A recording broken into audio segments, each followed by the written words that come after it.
झुग्गी झोपड़ी में बिना मर्द के 22 बच्चे पैदा करने वाली मुमताज़ बेगम का राज जानकर आपके होश उड़ जाएंगे। मेरा नाम खुशी है और मेरी उम्र 36 साल है और मैं दिल्ली की रहने वाली हूँ। दिल्ली की झुग्गी झोपड़ियों में रहने वाली मुमताज़ बेगम बिना किसी मर्द के अब तक 20 बच्चे पैदा कर चुकी हैं। जो भी इन बच्चों को गोद लेता है मालामाल हो जाता है। मगर हैरत इस बात की है कि मुमताज़ बेगम को आज तक किसी मर्द ने नहीं देखा। इसके पीछे का राज जानकर आपकी रूह कांप जाएगी। मेरे पास ज़िंदगी की हर सहूलियत थी। पैसा, ऐशो आराम, शोहरत, इज्जत, दुनिया की ऐसी कोई चीज़ नहीं थी जो मेरे पास नहीं थी। लेकिन वो चीज़ जिसके दम से दुनिया में रंग होते हैं, रौनक होती है, वो मेरे पास नहीं थी। मेरी कोई संतान नहीं थी। मेरी शादी को 13 साल हो चुके थे और अभी तक मैं बेऔलाद थी। मैंने अपने पति को बहुत बार कहा था, आप मुझे छोड़ दें और दूसरी शादी कर लें, लेकिन वो मुझसे बहुत प्यार करते थे। वो कहते थे, अगर संतान हो जाएगी तो तुमसे ही हो जाएगी, मगर मैं तुम्हें छोड़कर कहीं और शादी नहीं करूँगा। मैं जॉब करती थी जबकि मेरे पति का अपना बिजनेस था। हम दोनों को पैसे की कोई कमी नहीं थी। मैंने अपने पति से कहा था कि किसी का बच्चा गोद ले लेते हैं, मगर वो इस पर भी राजी नहीं थे। उसमें इतना हौसला नहीं था कि वह किसी और के बच्चे को पालता। उसे अपनी बीवी से ही औलाद चाहिए थी। जब तक मेरी सास जिंदा थी तब तक वो अपने बेटे को मुझे छोड़ने और दूसरी शादी के लिए उकसाती रहती थी। लेकिन मेरे पति तब भी राजी नहीं थे और वो बेचारी पोती पोतों की हसरत दिल में लिए इस दुनिया से चली गई।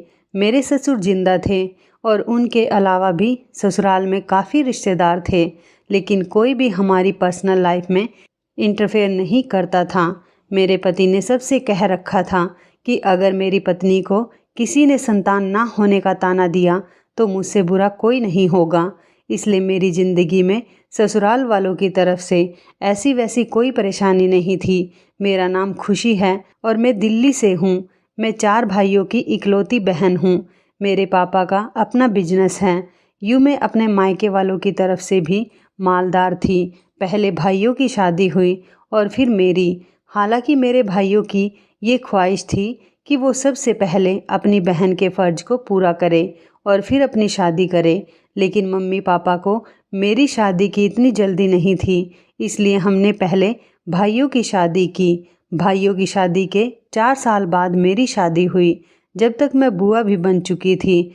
मुझे भी शादी के बाद यही था कि 3-4 साल गुजरेंगे या 1-2 साल गुजरेंगे, मैं भी माँ बन जाऊंगी। लेकिन आज 13 साल गुजर जाने के बाद भी मैं माँ नहीं बन सकी। मेरे भाई ने अपनी बेटी मुझे गोद देने की बात कही थी, लेकिन मेरे पति नहीं माने।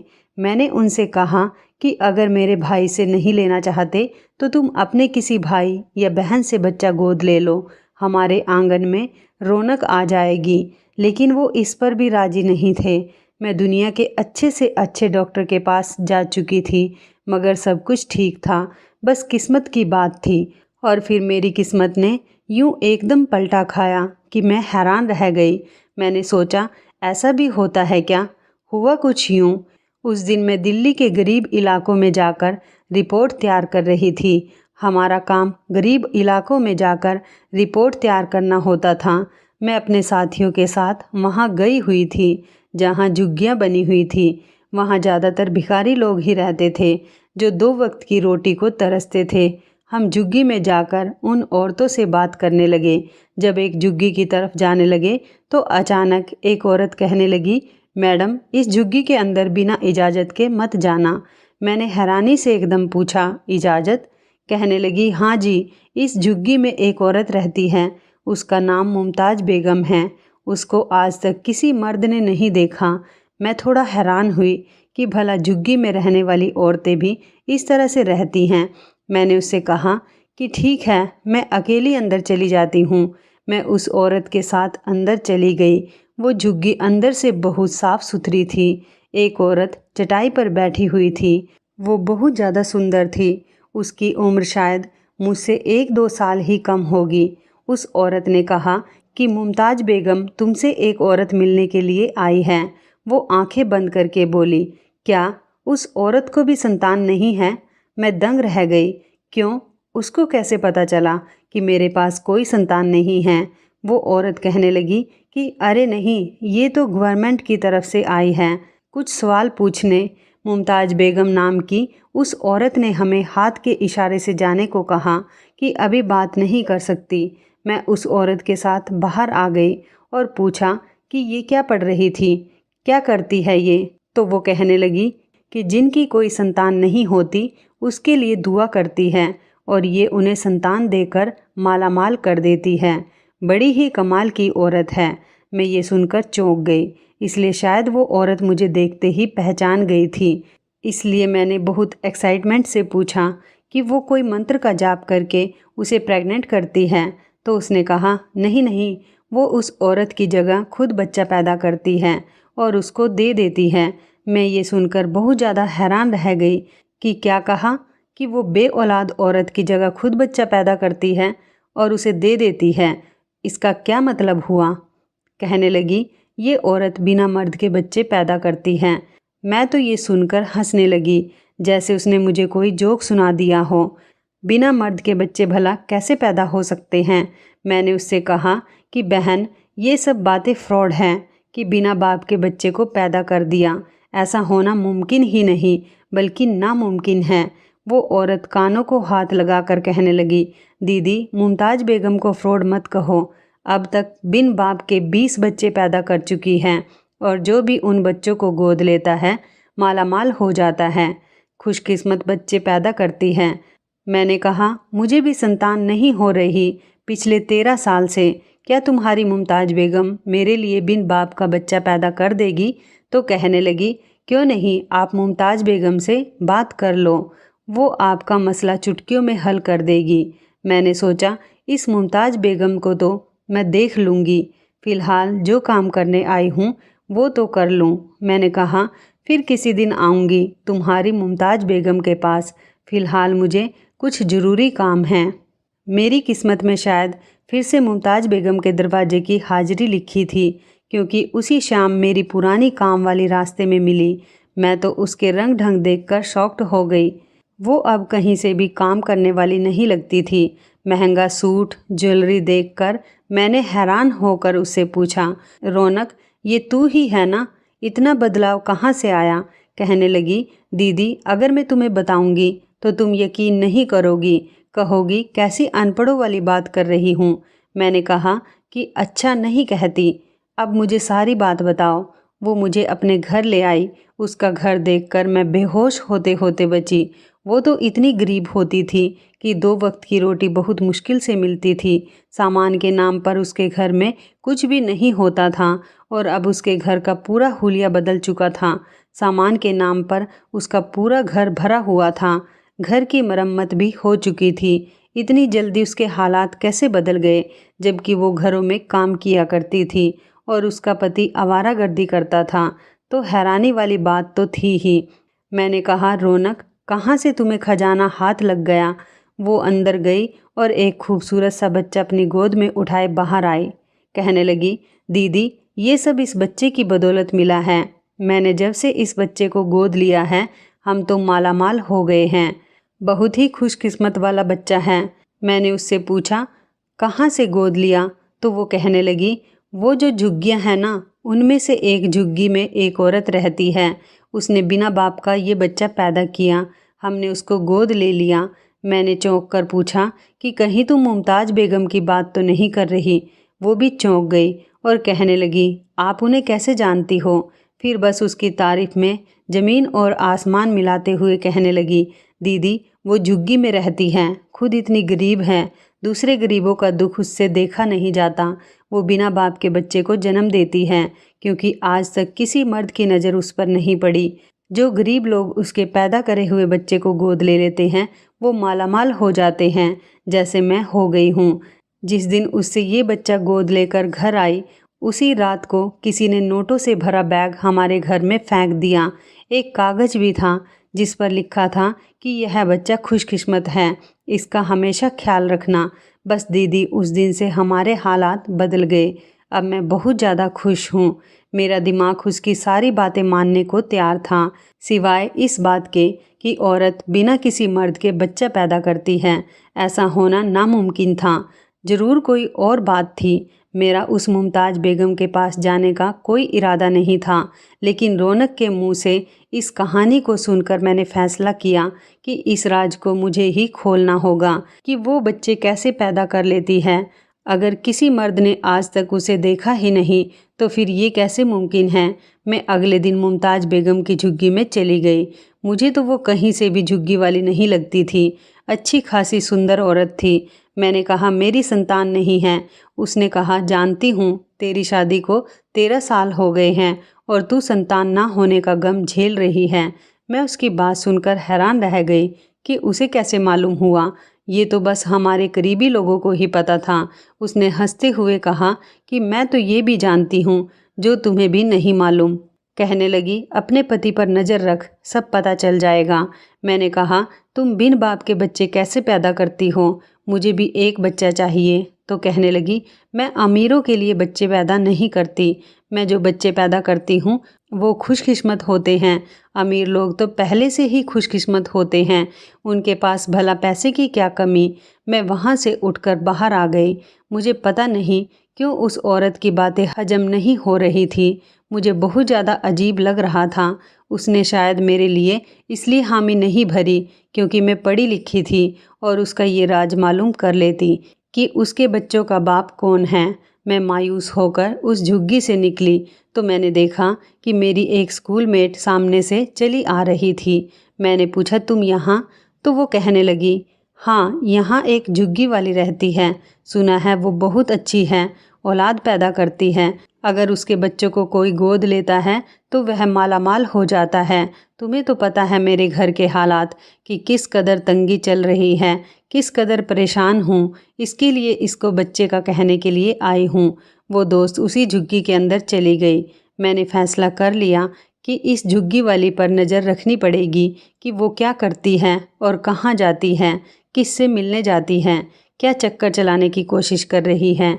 मैंने मुमताज़ बेगम की झुग्गी के सामने जो एक लड़का रहता था उसे कुछ पैसे देकर कहा था कि तुम्हें मुमताज़ बेगम की एक एक हरकत की खबर मुझे देनी है।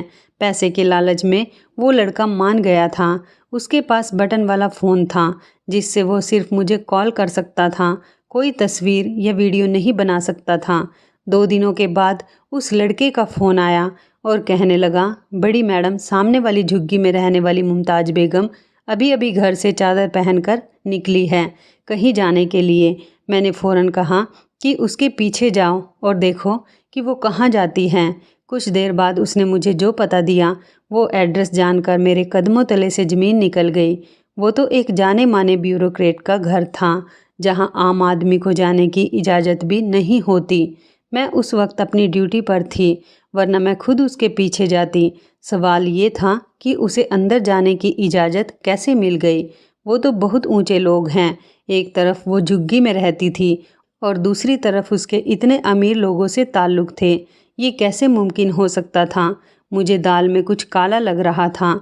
अगले दिन मेरी छुट्टी थी और मैं घर में आराम से बैठी थी कि इस लड़के ने फ़ोन करके कहा कि मैडम, वो मुमताज़ बेगम तो कल रात से इस घर में नहीं हैं, अभी तक वापस नहीं आई।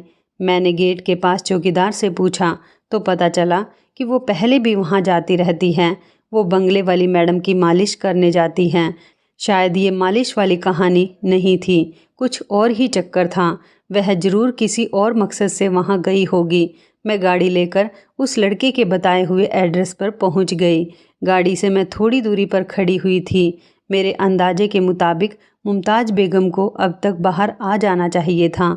1 घंटे के इंतज़ार के बाद वो बाहर निकलती दिखाई दी और काफ़ी आगे आकर एक रिक्शा में बैठ गई। मैंने अपनी गाड़ी उसके पीछे लगा ली। ड्राइविंग के दौरान मैंने अपने दोस्त को पूछा कि तुम इस झुग्गी वाले के पास गई थी, उसने तुम्हें क्या जवाब दिया? वो कहने लगी उसने कहा था कि कुछ दिनों बाद मुझे बुलाएगी। मैंने फ़ोन रख दिया। मेरी गाड़ी मुमताज़ बेगम के रिक्शे के पीछे थी। शायद वो वापस अपनी झुग्गी जा रही थी। मैं उसके पीछे ही थी कि अचानक मेरी नज़र एक कार पर पड़ी। मैं उसे देखकर चौंक गई। वो तो मेरे पति की कार थी। मैं इसलिए हैरान हुई थी क्योंकि मेरा पति तो एक हफ्ते से घर पर ही नहीं था। ये यहाँ क्या कर रहा था? मैंने उसे फ़ोन करके पूछा कि कहाँ हो? तो वो कहने लगा, मैं तो शहर से बाहर हूँ, कुछ दिनों बाद घर आ जाऊँगा। मैंने सोचा, मेरा पति झूठ क्यों बोल रहा है? अचानक मेरे दिमाग में उस झुग्गी वाली औरत की बातें घुसने लगी। उसने कहा था कि अपने पति पर नज़र रखो। मैंने ना चाहते हुए भी अपनी कार उसके पीछे लगा दी। मैं देखना चाहती थी कि वो कहाँ जाता है। उसने मुझसे झूठ क्यों बोला है? हमारी 13 साल की शादीशुदा ज़िंदगी में कभी मुझे मेरे पति पर शक नहीं हुआ था। ज़िंदगी में पहली बार मैंने उस पर शक किया था, और सिर्फ उस झुग्गी वाली मुमताज़ बेगम की वजह से। मेरे पति की गाड़ी एक अनजान रास्ते की तरफ मुड़ गई। मैं हैरान हो रही थी कि यह यहाँ क्या करने आया है। एक घर के गेट के अंदर उसकी गाड़ी चली गई। मैं वहाँ का एड्रेस याद करके वापस अपने घर आ गई। मुझे बहुत दुख हो रहा था। मेरे पति ने ना जाने किस नीयत से मुझसे झूठ बोला, और शायद मैं उस पर शक ना करती अगर मेरे दिमाग में मुमताज़ बेगम की बातें नहीं आती। तो वो भी अजीब औरत थी। कभी मेरा दिल करता कि उस पर यकीन कर लूं, क्योंकि उसने बिना बताए सारी बातें बता दी थी। लेकिन बिन बाप के बच्चे पैदा करने वाली बात पर मुझे उस पर शक होता कि बिन बाप के बच्चे कैसे पैदा हो सकते हैं। लेकिन मैं उसका पता इसलिए चलवा रही थी ताकि मैं सच और झूठ का पता लगा सकूं, और मेरा इरादा भी बन रहा था कि मैं उससे बच्चे के लिए कहूं। 4-5 दिन बाद मैंने अपने दोस्त को फ़ोन किया और पूछा कि क्या रहा, उसने बच्चा गोद दे दिया? तो वो कहने लगी कि मुमताज़ बेगम कह रही थी कि पूरे 4 महीने बाद उसके घर बच्चा पैदा होगा, तो मैं उसे गोद ले सकती हूँ। मैंने सोचा, क्या वो प्रेग्नेंट हो गई है? मगर कैसे? मेरी मालूमात के मुताबिक उसकी तो शादी भी नहीं हुई थी, और ना ही वो किसी ज़रूरत के बिना झुग्गी से बाहर निकलती है। तो वो बिना मर्द के बच्चे कैसे पैदा कर सकती है? यही सवाल शुरू के दिन में मेरे दिमाग में था, और अभी भी मुझे शक में डाल रहा था। मैंने जिस लड़के को उसकी जासूसी करने को कहा था, उसका 4-5 दिन से फ़ोन नहीं आया था। मैंने उसको फ़ोन करके पूछा, तुमने मुझे कुछ बताया क्यों नहीं इतने दिनों से? तो वो कहने लगा, दीदी क्या बताऊं, वो तो इतने दिनों से घर से बाहर ही नहीं निकली। मैंने उससे कहा कि बस तुम पता करो, क्या उसका कोई पति है, और अगर पति नहीं है तो क्या उसका किसी और मर्द से कोई ताल्लुक़ है? बस तुम्हें मुझे ये सब कुछ पता करके बताना है। उसने कहा, ठीक है दीदी, मैं आपको ये पता करके बता दूंगा, कुछ दिन दे दे मुझे। काम से फ्री होने के बाद मैंने सोचा कि अब अपने पति का भी हिसाब किताब कर लिया जाए। मैंने गाड़ी निकाली और उस इलाके में गई जहां उस दिन मैंने अपने पति को जाते हुए देखा था। ऐसा नहीं था कि मेरे पति का फ़ोन नहीं आता था, उसका डेली फ़ोन आता था, और डेली हमारी बात भी होती थी। उसके व्यवहार से लग नहीं रहा था वो मुझे धोखा दे रहा है। लेकिन जो शक मेरे दिल में पैदा हो गया, उसका इलाज बहुत ज़्यादा ज़रूरी था। मैंने गाड़ी उसी गेट पर जाकर रोकी और दरवाज़ा नॉक किया। एक चौकीदार ने दरवाज़ा खोला। मैंने उससे पूछा कि ये किसका घर है? तो वो मेरे पति का नाम लेकर कहने लगा कि ये आयान साहब का घर है। मैंने कहा, मैं उनकी दोस्त की वाइफ हूँ। तो उसने मुझे अंदर जाने दिया। मैं कुछ समझ चुकी थी कि अंदर क्या देखने को मिलेगा। जब मैं घर के अंदर गई तो मैंने वो देखा जिसने मेरी पूरी दुनिया हिला कर रख दी। सामने मेरा पति एक लड़की और एक बच्चे के साथ बैठा हुआ खाना खा रहा था। वो उसकी पत्नी और बच्चा ही होगा। मैंने बहुत दुख से उसको आवाज़ दी। वो मुझे देखकर बहुत हैरान हो गया। उसे उम्मीद नहीं थी कि मैं इस तरह अचानक उसके सामने आ जाऊंगी और सब कुछ जान लूंगी। मैंने फिर भी एक उम्मीद से उससे पूछा कि ये कौन है? वो शर्मिंदगी से बोला कि ये मेरी पत्नी है। मैंने इससे 6 साल पहले शादी कर ली थी। मैं जल्दी से भागकर घर आ गई। मुझे बहुत ज़्यादा तकलीफ़ हो रही थी। उसे मुझे यूँ धोखा नहीं देना चाहिए था। बताकर शादी कर लेते, ऐसे तो नहीं करते। मैं पूरी रात रोती रही। ना मुझे दिन का होश था, ना रात का। मैं सुबह जॉब पर भी नहीं गई। मुझे इस बात से हैरानी हो रही थी कि वो 6 साल से मुझे धोखा दे रहे थे। मुझे कुछ पता ही नहीं था, और जो राज मुझे पता नहीं था वो झुग्गी झोंपड़ी वाली मुमताज़ बेगम को कैसे पता था। मैंने सोचा कि मैं उसी से जाकर पूछती हूँ। मैंने जल्दी से गाड़ी निकाली और उसी के इलाके में दोपहर 12 बजे पहुँच गई। मैं अभी उसकी झुग्गी से थोड़ी दूर ही थी जब मैंने उसे घर से बाहर निकलते हुए देखा। वो पूरे तरीके से ढकी हुई थी, तो वो कहीं जा रही थी। मैंने इधर उधर देखा कि वो लड़का कहाँ है जिसे मैंने उसकी जासूसी करने के लिए भेजा था, लेकिन वो कहीं नज़र नहीं आया। तो फिर मुझे ही उसके पीछे जाना पड़ा कि आज मैं इसका राज जानकर ही रहूँगी। वो चलते हुए वहाँ से सड़क पर आ गई और एक रिक्शा में आकर बैठ गई। मैंने भी अपनी गाड़ी फ़ौरन उसके रिक्शा के पीछे लगा दी। मुझे उस लड़के की लापरवाही पर बहुत ज़्यादा गुस्सा आ रहा था। पता नहीं कहाँ था, और आज अगर बाय चांस मैं यहाँ नहीं आती तो पता ही नहीं चलता। 1 घंटे के बाद रिक्शा एक बहुत बड़े महल जैसे घर के पास रुका। मैं जितना हैरान होती उतना ही कम था। इससे पहले भी वो इस जैसे घर में जा चुकी थी। पता नहीं वो इन बड़े लोगों के घर में क्या करती थी, इन लोगों से इसका क्या रिश्ता था। वो अंदर चली गई। 10 मिनट बाद मैं भी अपनी गाड़ी से उतरकर अंदर जाने लगी तो चौकीदार ने रोक लिया। मैंने उनसे कहा कि ये जो मैडम अंदर गई हैं, मैं उन्हीं के साथ हूँ, हम दोनों साथ में ही आए थे। मैं कुछ लेने के लिए रुक गई थी, इसलिए देर हो गई। चौकीदार ने ये सुनकर मुझे अंदर जाने दिया। मैं अंदर गई तो मेरे होश उड़ गए। ऐसा घर तो मैंने अपनी पूरी ज़िंदगी में कभी भी नहीं देखा था। मुझे एक रूम में बातें करने की आवाज़ें आई। मैं चोरी छिपे इधर उधर देखती हुई आगे बढ़ी। इतने बड़े घर में शुक्र है कोई नहीं था, वरना अगर कोई मुझे देख लेता तो मेरी बहुत ज़्यादा इंसल्ट होती। मैंने अंदर झांका तो एक 22-23 साल की जवान लड़की नज़र आई जो कि मुमताज़ से बातें करने में बिजी थी। उस लड़की के बड़े हुए पेट को देखकर यह पता चल रहा था कि वह गर्भवती है। मुझे कुछ भी समझ में नहीं आ रहा था कि बात क्या है। मैंने उनकी बातें सुनने की कोशिश की तो जो कुछ मैंने सुना मुझे अपने कानों पर यकीन नहीं आया। मैंने जल्दी से मोबाइल निकालकर उनकी बातें रिकॉर्ड करनी शुरू कर दी। मैं चुपचाप वहाँ से पीछे ही वापस आ गई। मेरा शक सही निकला था। मामला इतना सीधा नहीं था जितना लग रहा था।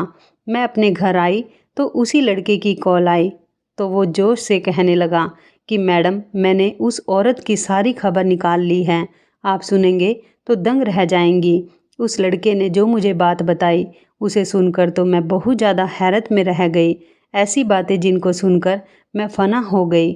अब मैं और सब्र नहीं रख सकती थी और ना ही और लोगों को बेवकूफ़ बनते हुए देख सकती थी। मैंने उस लड़के से कहा कि तुम ये बात किसी को नहीं बताओगे। मैं शाम को उसकी झुग्गी में गई, वो रोज़ की तरह वहीं बैठी थी। मैंने जाते ही उससे कहा कि तुम्हें शर्म आनी चाहिए, पाक और नेक औरत का ढोंग रचाते हुए। मैंने तुम्हारे बारे में सब कुछ पता कर लिया है कि तुम क्या करती फिर रही हो। तुम मासूम और गरीब लोगों को बड़े और अमीर लोगों की संतान देकर कहती हो वो संतान तुमने पैदा की है, वो भी बिन बाप के। मेरे मुंह से इतना सुनने के बाद वो डर गई और कहने लगी, तुम्हें कैसे पता चला इस सब के बारे में?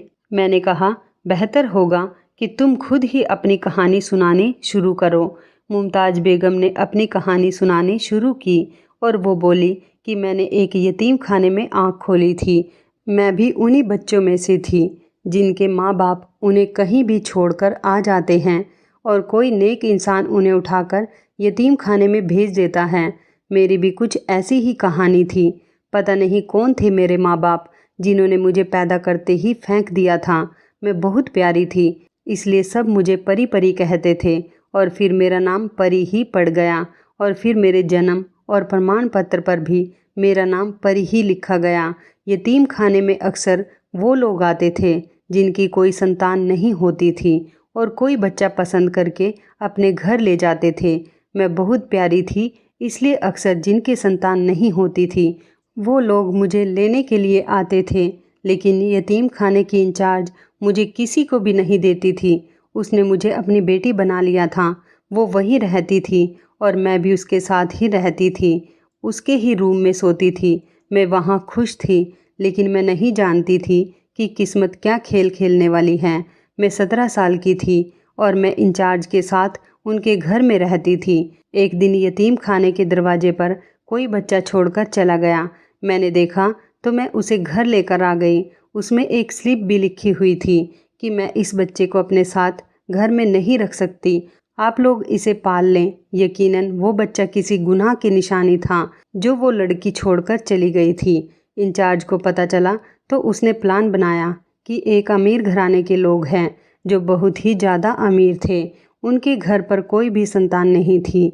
यतीम खाने के इंचार्ज ने कहा कि यह मेरा नवासा है, मेरी बेटी का बेटा। मैंने अपनी बेटी की शादी बहुत कम उम्र में कर दी थी, इसलिए ये ऐसी है।